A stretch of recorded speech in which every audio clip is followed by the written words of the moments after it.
Shalom. First and foremost, I want to give all praises, honor, and glory to Yahweh, Bahasham Yahushai, Bahasham Recha Kodesh. Double honors to the elders and the apostles of Great Millstone, and peace and blessings to the elect.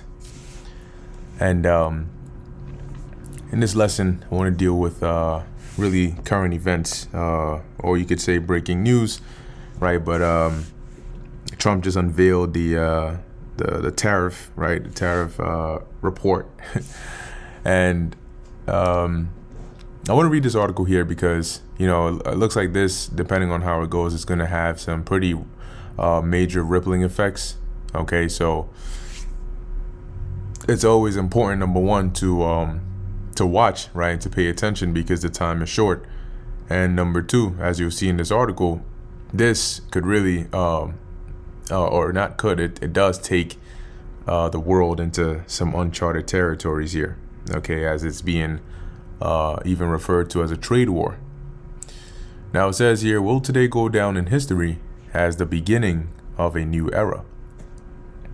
To paraphrase Michael Every's earlier take, will today go down in history, marking the end of one era and the beginning of another? That's the question asked by DB's Jim Reed, who notes that only time and subsequent negotiations will tell. However, as the DB credit strategist notes, quote unquote, tariff announcements today could well take us into uncharted territories as the markets are already reacting to it. According to the Deutsche Bank's calculations, the previously announced measures already bring the U.S. to a 12% average tariff rate, the highest since World War II. And today's announcement could increase this to 18% and potentially even higher if the reported near universal 20% tariff option is implemented. So, you know, you can start to now, it may not be directly apparent, okay, why do these numbers matter so much and how is this really going to affect us, right? You know, most of the common folk really, you know, think in terms of, well, how does this actually affect me in my day to day, right? And if I don't know how it does that, then, you know, I don't really care. But you should care about this, right? Because when you impose tariffs on other countries, okay, they suffer because of that. And guess what happens as a result? Some of them might retaliate, some of them might snap back, but the consumers don't go unscathed, okay? Because at the end of the day, this is still change. And that's one thing people don't like. People do not like change, especially change that comes through pain. It says this would approach the levels seen in the early 1930s after the Smoot-Hawley Tariff Act, though likely remaining below the very protectionist rates of the early 20th century. This early period has been cited by Trump and Lutnick, Slovakia, as a golden era for the U.S. And pretty much this is like the last hurrah, right? The last attempt to put Babylon back on the map, right? America back on a high level, okay? And so it's interesting to see how this ends up playing out. But we know that at the end of it all, as it says in Isaiah, the 51st chapter, this place is not going to survive. These are examples of, as it says in Isaiah 51, we would have healed Babylon, but she is not healed. You know, and these are attempts to resuscitate this place in a way. But we know, as according to prophecy, it won't last long, right? Even if it is successful to a degree, or if it completely backfires, the end all be all is that this place already has a terminal illness and is not going to survive that. All right. So it says here, presumably this excludes the Great Depression that followed the Smoot-Hawley protectionism. Reeds points out that the recent Lutnick and Besant podcasts highlight Lutnick's emphasis on tariffs as the foundation the U.S. economy was built on, noting the absence of income tax until 1913, during what he considers the nation's wealthiest period. Now, what's interesting about 1913 is I believe that's when you had the Federal Reserve Act passed, right? Federal Reserve Act. Yep, 1913. As it was signed into law by President Woodrow Wilson. And, with the establishment of a Federal Reserve System, you had the foot in the door of these elites, right? These rich banking families, after having eliminated their competitors, right, mainly via the Titanic situation. You can read about that. They were able to infiltrate countries, setting up Federal Reserve, setting up banks, and so on, and gaining more control than you can even imagine. As you can see, it says, before the act, the U.S. banking system was fragmented and lacked a central authority to manage monetary policy. And it's just interesting how they phrase this, because when you use words like lacked, right, or fragmented, these are usually used in like a negative connotation, right? And you could say the U.S. banking system didn't have some central authority at that time, but when you use words like this, then it sounds as though the centralization of it is like a good benefit, right? It's something that is needed, and so because they didn't have it, they were lacking. Almost to sound as though they were missing something, right? And different people see it differently, but yeah, that's interesting stuff right there. So going back to where we are at, and as a matter of fact, okay, I think they're all on here. I'm getting some breaking news here. Let's take a look. So it says here, U.S. to impose 26% tariff on India. My God. 10% tariff on Australia. And Trump slaps blanket tariffs on global allies, including Canada. Boy, oh boy. So, you also start to see that Revelation, the 17th chapter, right? Which, when you get into the latter verses, when you break it down, it goes into how these nations that are currently so-called, right, allies of the U.S. at some point are gonna turn. They're gonna the separation is gonna be so great. They're gonna end up being partakers of those that help the destruction of this place, right, physically with missiles. So, you can sort of see that possibility, right, even though it's set in stone because it's prophecy. But based on the interactions you see geopolitically today, if you have eyes to see, you can already see how we get to that point. Okay, it's not a far-fetched thing at all. Anyway, he argues that post-World War II, tariff reductions were a strategic move to aid global reconstruction, with the understanding that other countries would maintain higher tariffs. Now, let's keep in mind let me actually just do this here.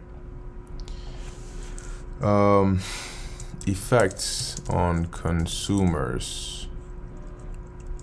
Let's do Trump global tariffs. Effects on consumers. Okay. All right. There's a couple here. Let's take a look at this one. And then we'll come back and finish what we're reading here.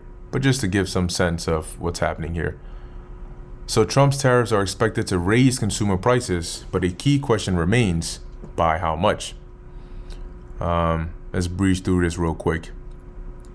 The U.S. government is set to increase tariff rates on several categories of imported products. Some economists tracking these trade proposals say the higher tariff rates could lead to higher consumer prices. So if you're already struggling with bills, groceries, with current inflation and all those things, when consumer prices go up, well, you know what that means as well. And nobody likes that.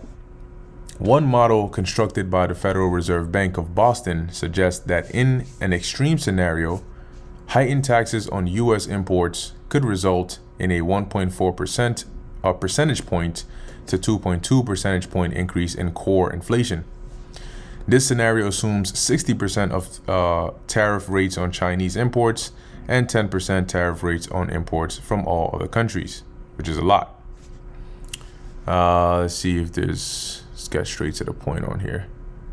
Right, price increases could come across many categories, including new housing and automobiles, alongside consumer services such as nursing, public transportation, and finance. So, it's as if things weren't bad enough. People might think, oh, tariffs can only affect the goods that I buy. It can't affect the services, said Hilary Steen, an economist at Boston Fed. Those hospitals are buying inputs that might be, for example, medical equipment that comes from abroad. And that's the whole point. It's like a domino effect, right? Yes, you may be the domino in the middle of the whole. Say you stack a couple of dominoes, right? You may be the middle one, right? Or the one before the end. And you may not be the one who's getting flicked as the first domino, but that is the whole point of a domino effect.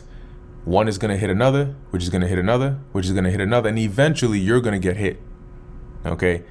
So, though you weren't the one who was flicked in the beginning, you will still get hit.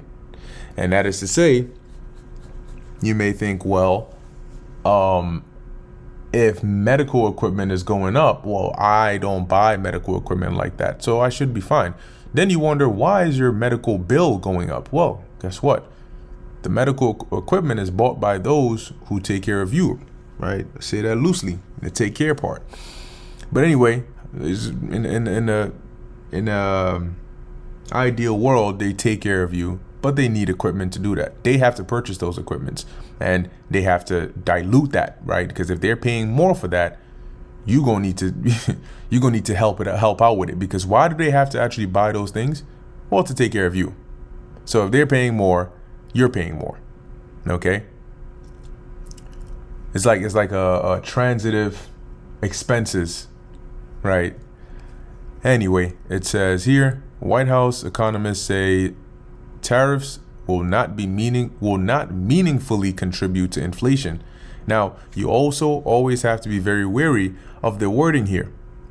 When somebody says it will not meaningfully contribute, it doesn't mean that it will not contribute at all. Okay? But what they're really trying to say is it will not contribute in a big way. But that is subjective talk. Meaningfully.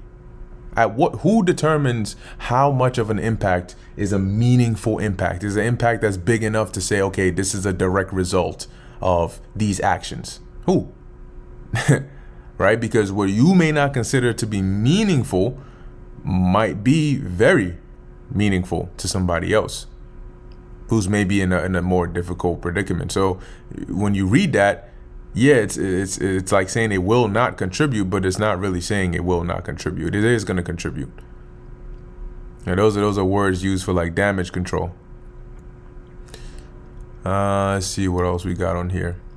In a statement to CNBC, Stefan Miron, chair of the Council of Economic Advisors, said that as the world's largest source of consumer demand, the U.S. holds all the leverage, which means foreign suppliers will have to eat the economic burden or incidence of the tariffs. Once again, we'll see how that plays out. Let's see. So, like I said, we got to watch and see how it plays out. It might lead to things that lead to temporary relief for people, right? Where they're like, oh, I thought this was going to be bad. Oh, wow, it's not so bad, and it has a even better benefit. Or it might be the opposite.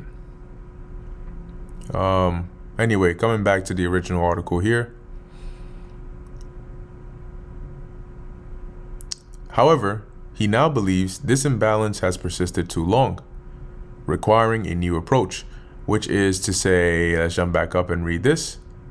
He argues, right, the context we were in before we jump to the previous article, right? He argues that post-World War II tariff reductions were a strategic move to aid global reconstruction. with the understanding that other countries would maintain higher tariffs. However, he now believes this imbalance has persisted too long, requiring a new approach. In one respect, we've already returned to McKinley era levels because trade represents a larger share of the economy today. Reid notes that tariff revenue as a percentage of GDP is already set to slightly exceed 1% based on the annual tariffs on China, Canada, and Mexico, right? China 20%, Canada and Mexico partial 25%, and other products on here. Now, keep in mind that these other countries can retaliate. Okay, this is not a one-sided thing. As such, Reid concludes that any announcement today will be subject to negotiation, but the starting point will likely be era defining. Okay, so maybe this is the start of a new era. Let's see. Now, this made me think of 2 Kings 21:12, right? In which the Lord said here, and this was really concerning Ahab. But as he said here, therefore, thus saith the Lord Yahweh, God of Israel, behold, I am bringing such evil upon Jerusalem and Judah, that whosoever heareth it, both his ears shall tingle. Okay, now remember, now this was the Lord referring to a time back then. But we know that the time of Jacob's trouble, which is before us now, is going to be far more detrimental than that. So if that was something the Lord said would make anybody who heard its ears tingle, what do you think this time is going to look like? Okay, which is why Ecclesiasticus 5:7, you got to make no tarrying to turn to the Lord, and put not off from day to day. Okay, you know, you have a lot of people that want to, and it's really out of ignorance too, right? When they say they want to live their best life, the things you're doing is not conducive to living a best life. It's actually like self-harm. You know, when you look at the way people live their lives today, you want to live your best life, come and serve the Lord. All right, that's the way you live your best life. As it says, and put not off from day to day, because this isn't like your English assignment. You just procrastinate until the last day and then turn in some BS that you did at 12 a.m. knowing that it's due the next day. That's not how it's going to work. For suddenly shall the wrath of the Lord come forth, and in thy security thou shalt be destroyed and perish in the day of vengeance. So you don't want that to happen to you, right? Some people ignorantly enough say, oh, if it happens, it happens. But that's because they haven't experienced what it is exactly that is going to be happening. All right. But when they do, you know, as it says in the book of Jeremiah, they're going to consider it perfectly. Anyway, with that, I'm going to end it here. You know, just a quick update on that. Keep your eyes on it. You know, let's see how these nations react, and let's see, you know, how the next few weeks to months play out. So, Lord willing, this is edifying to the elect. In closing, I want to give all praises, honor, and glory to Yahweh, Bahasham, Yahweh Shai, Bahasham, Recha Kodash. And until next time, Shalom.